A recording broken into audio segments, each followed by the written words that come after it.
Alo? Alo qizim. Assalomu alaykum. Voy bormisan qizim?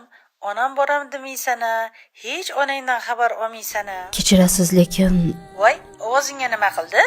Voy qizim, xafa bo'lganim yo'q. Hazillashib urishaman-da. Tushunaman, ro'zg'or, bola chaqadan ortmaysan, o'zing bilan o'zing ovorasan. Shuning uchun o'zim boryapman uyingga qizim. Sen yaxshi ko'rgan shirinlikni oldim, mazza qilib ona bola choy ichamiz. Issiqni choy qo'yib qo'ygin. Nima deysan, ha qizim? yaxshi-ku, lekin Ha? adashib tushdingiz menimcha. Adashdim? Chunki onamlarni o'tga elib berib qo'yganmiz. Voy uzr, ming bor uzr. Voy o'zim ham g'alati bo'lib qoldim. Yo'q, hammasi joyida. Ovozingiz biram onamnikiga o'xshar ekan. Meni ham onam hayot bo'lganlarida ulardan har kun xabar olgan bo'lardim. Hozir ovozingizni eshitib, biram yomon bo'ldim.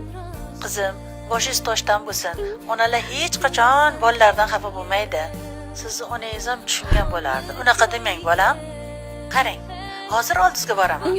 Birga gaplashib o'tiramiz, ha? Axir bolani begonasi bo'ladimi? Nima dedingiz? Yaxshi bo'lardi. Hozir sizga manzil tashlayman. Kelasiz, biram odamga o'xsharkan ovozingiz. Boraveraymi qizim? Kutaman. Bo'ldi qizim, albatta boraman. Bugün hiç horg'in onajonim sog'inma